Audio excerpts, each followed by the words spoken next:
Hello everyone student, welcome to my YouTube channel geography by Vijay sir. देखिए आज आपके लिए लेके आया हूँ मैं 15 ऐसे क्वेश्चन जो हर एग्जाम की दृष्टि से इम्पोर्टेंट माने जाते हैं, जो आपके राजस्थान पुलिस, कल होने वाले पीटीटी एग्जाम, रिट एग्जाम और एनटीपीसी रेलवे और विभिन्न प्रतियोगिताओं परीक्षाओं में पूछे जाते हैं। तो देखिए अपन यहाँ पर बात करेंगे लगभग 15 क्वेश्चन की। तो नंबर 1 क्वेश्चन है अपना यहाँ पर, क्वेश्चन नंबर 1 की बात करेंगे अपनी यहाँ पर, भारत के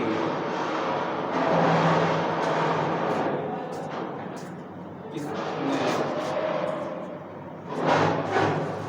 राज्यों से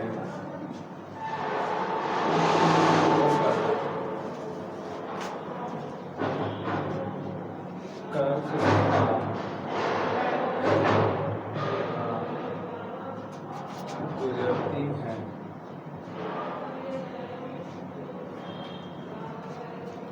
ठीक है, अब ऑप्शन की बात की जाए यहाँ पर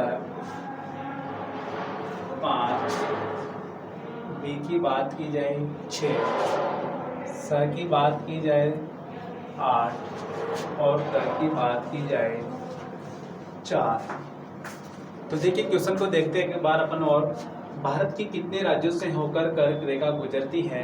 तो देखिए अ ऑप्शन के अंतर्गत 5, ब के अंतर्गत 6, स के अंतर्गत 8 और द के अंतर्गत बात की जाए तो 4। तो देखिए इसका राइट आंसर है यहाँ पर 8। ठीक है ना, कि भारत के कितने राज्यों से होकर गुजरती है? 8 राज्यों से होकर। भारत के जो 8 राज्य हैं, इन 8 राज्यों से होकर कर्क रेखा गुजरती है। देखिए बात की जाए यहाँ पर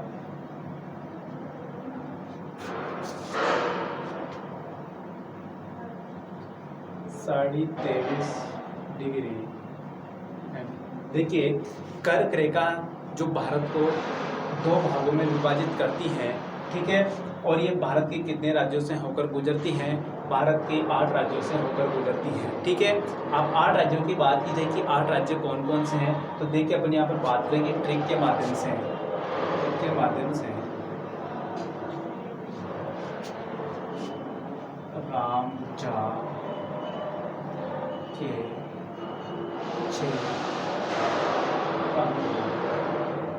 मित्र। दोस्तों आप इस ट्रिक के माध्यम से भारत के 8 राज्य याद कर सकते हैं कि कौन कौन से 8 राज्य हैं जिनमें से होकर कर्क रेखा निकलती है। तो देखिए यहाँ से बात करेंगे रा से राजस्थान, म से बना मध्य प्रदेश एमपी, जा से बना झारखंड, छ से बना छत्तीसगढ़, प से बना पश्चिमी बंगाल, भू से बना गुजरात, मी से बना मिजोरम, त्र से बना त्रिपुरा। ठीक है, कितने राज्य हुए? 8 राज्य। इन 8 राज्यों से होकर कर्क रेखा गुजरती है। ठीक है, देखिए अगर यहाँ पर बात की जाए राजस्थान के संदर्भ में, तो राजस्थान के 2 जिलों से होकर कर्क रेखा गुजरती है, डूंगरपुर और बांसवाड़ा। नंबर 1 की बात की जाए राजस्थान के संदर्भ में, तो डूंगरपुर, और सेकंड की बात की जाए यहाँ पर बांसवाड़ा। देखिए राजस्थान के संदर्भ में बात की जाए कि राजस्थान में कर्क रेखा की लंबाई कितनी है, तो राजस्थान में मानी जाती है 26 किलोमीटर। ठीक है, सेकंड क्वेश्चन की बात करते हैं अपन यहाँ पर।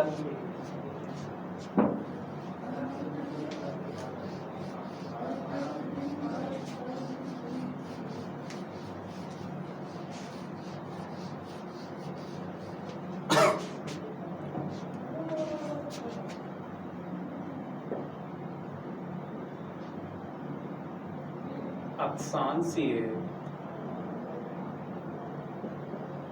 स्थिति के आधार पर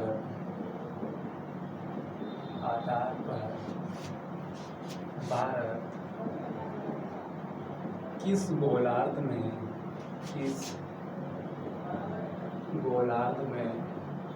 स्थित है? ठीक है, अक्षांश स्थिति के आधार पर भारत किस गोलार्ध में है की बात करेंगे यहाँ पर उत्तरी गोलार्ध, ब की बात करेंगे पूर्वी गोलार्ध, स की बात करेंगे यहाँ पर उत्तरी पूर्वी गोलार्ध,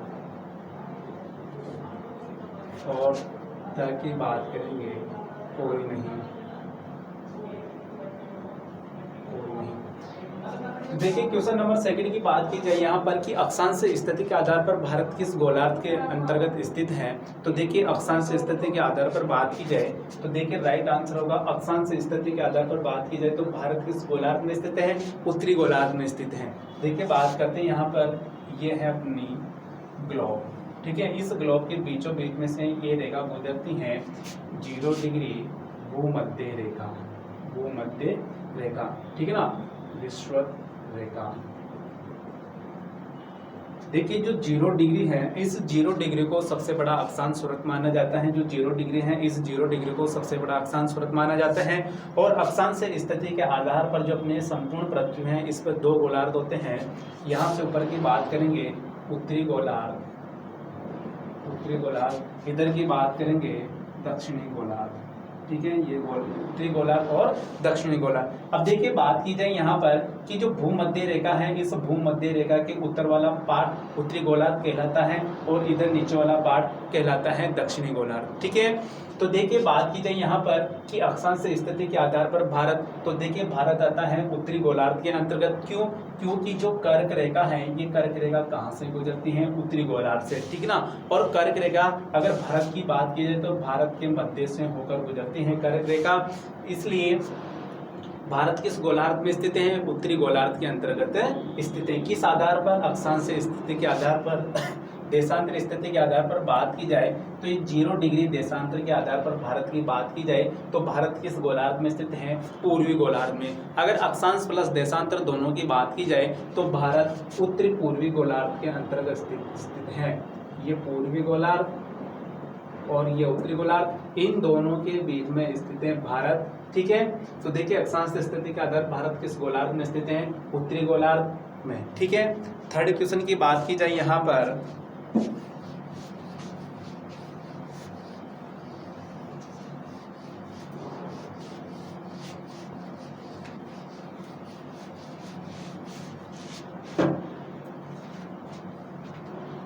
क्वेश्चन नंबर 3,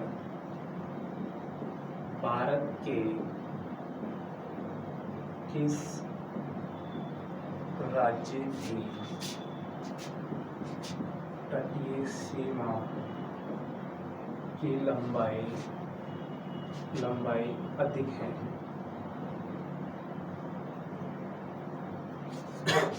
ऑप्शन की बात करेंगे यहाँ पर गुजरात, की बात करेंगे यहाँ पर महाराष्ट्र, स की बात करेंगे गोवा, द की बात करेंगे आंध्र प्रदेश, ठीक है ना। देखिए भारत के किस राज्य की सबसे लंबी तटीय रेखा है, ठीक है ना, तटीय सीमा की बात की जाए या तटीय रेखा की बात की जाए, ठीक है ना। तो देखिए ऑप्शन है गुजरात, ब है महाराष्ट्र, स है गोवा और द है आंध्र प्रदेश। तो इसका राइट आंसर क्या होगा, गुजरात, ठीक है ना। राइट आंसर क्या होगा, गुजरात। देखिए साथ के साथ में बात कर लेते हैं अपनी यहाँ पर जो अपना भारत है,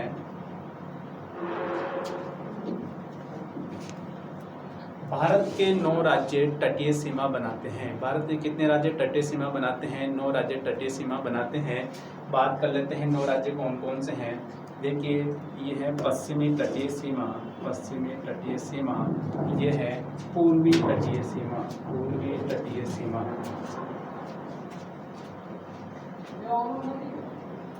पांच राज्य हैं पश्चिमी तटीय सीमा के, 4 राज्य हैं पूर्वी तटीय सीमा के, टोटल कितने हुए, 9, ठीक है ना।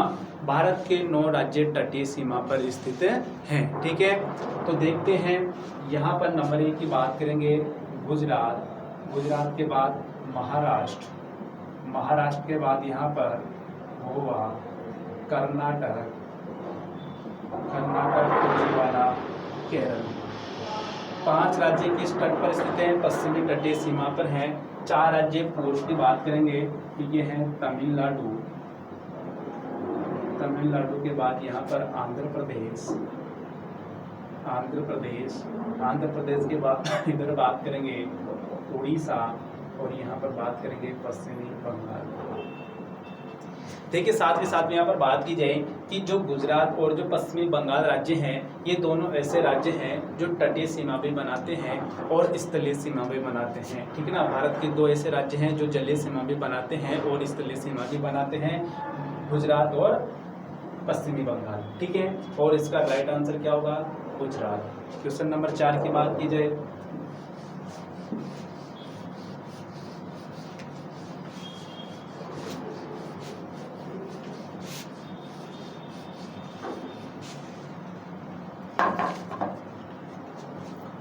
क्वेश्चन नंबर 4, राष्ट्रीय वन अनुसंधान संस्थान कहाँ पर स्थित है?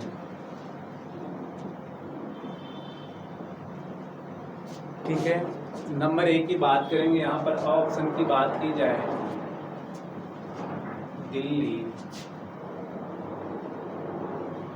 ब की बात की जाए देहरादून,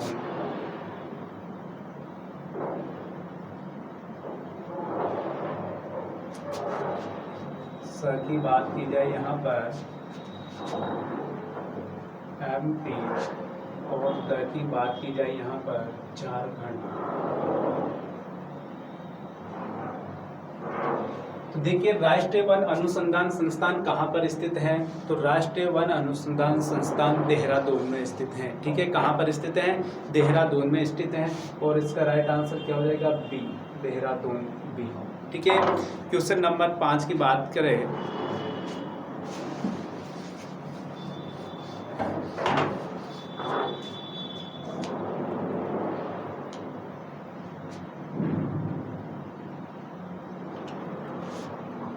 क्वेश्चन नंबर 5 की बात की जाए यहाँ पर भूमध्य रेखा के निकट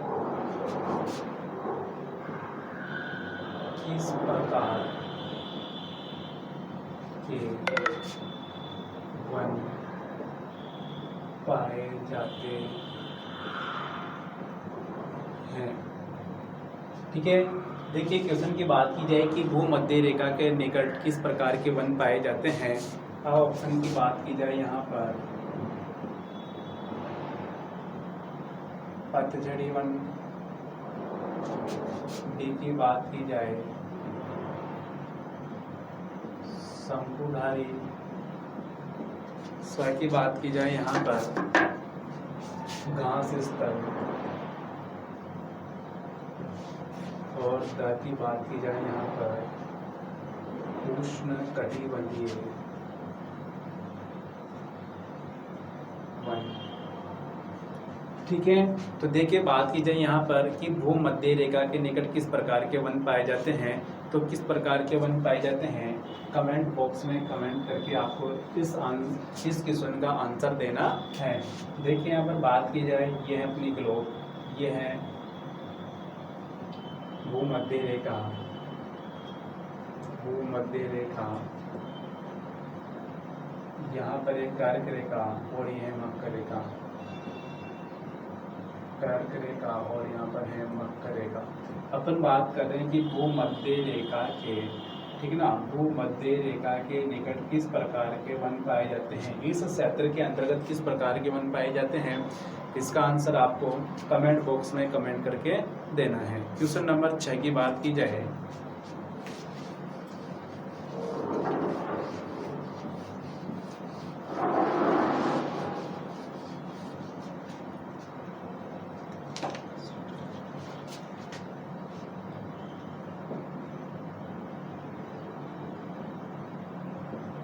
मध्य प्रदेश का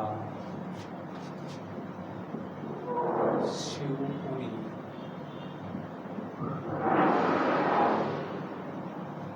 शिवपुरी राष्ट्रीय पार्क किस लिए महत्वपूर्ण है?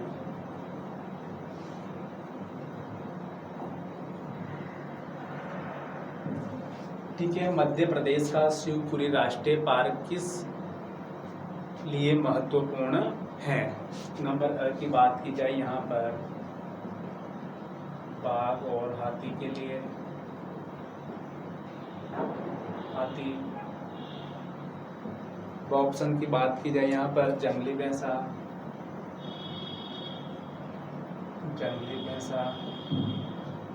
सर की बात की जाए यहाँ पर पक्षी, और द की बात की जाए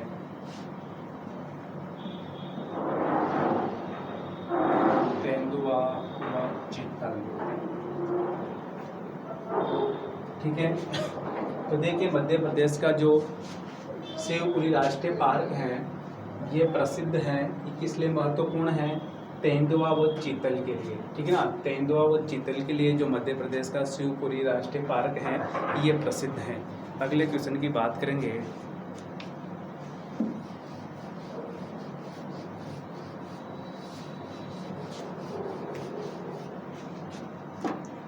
क्वेश्चन नंबर 7।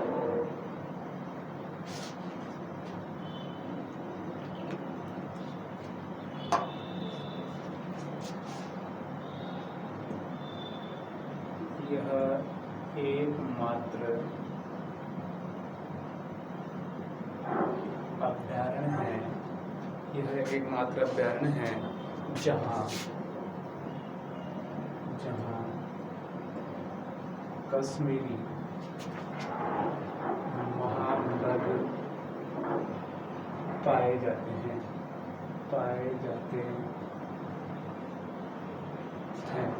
ठीक है ना, यह एकमात्र अभ्यारण्य है जहाँ पर कश्मीरी महामृग पाए जाते हैं। नंबर की बात की जाए यहाँ पर कान्हा, बी की बात की जाए जिम कारपेट,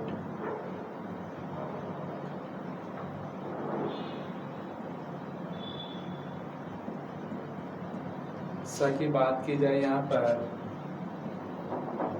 गाची ग्राम, द की बात की जाए कोई नहीं।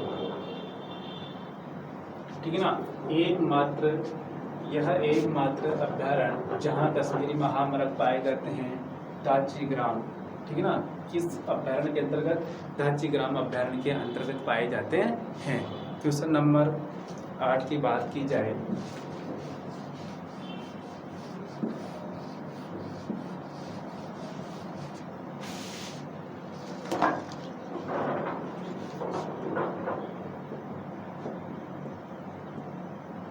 विश्व की सबसे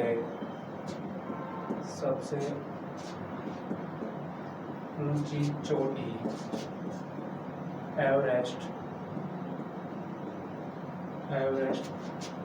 किस देश में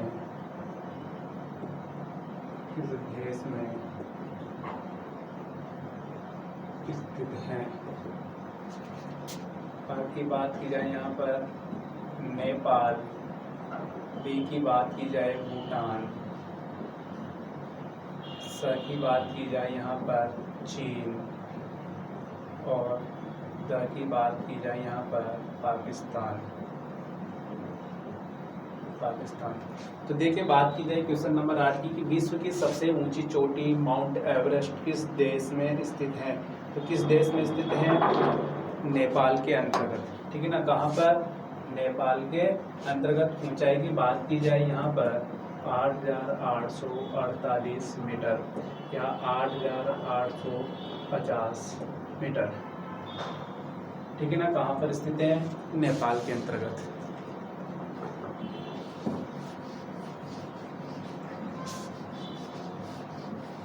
क्वेश्चन नंबर 9 की बात की जाए यहाँ पर भारत में सर्वप्रथम सूर्योदय सूर्योदय कहाँ पर होता है?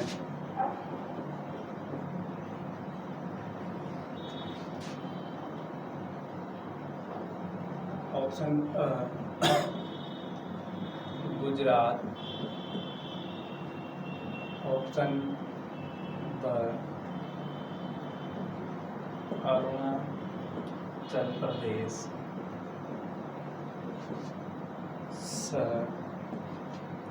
महाराष्ट्र और Jammu Kashmir.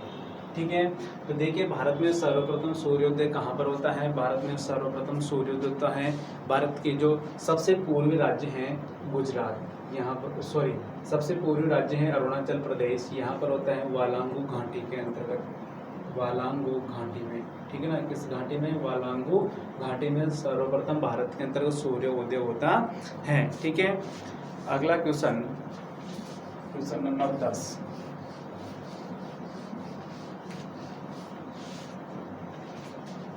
Question number 10, mount Everest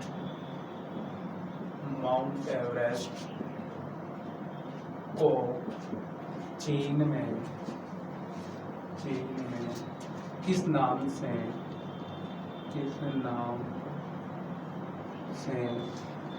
जाना जाता है?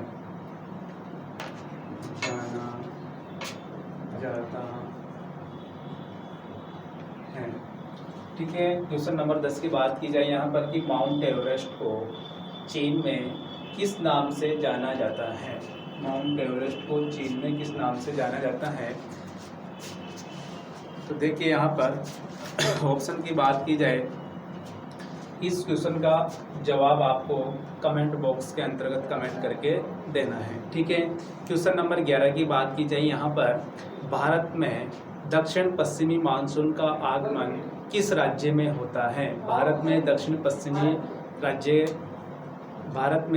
पश्चिमी मानसून का आगमन किस राज्य में होता है? तो देखिए इसका राइट आंसर है केरल राज्य। अगले क्वेश्चन की बात की जाए 11 नंबर की, अंडमान निकोबार द्वीप समूह की सबसे ऊंची चोटी कौन सी है?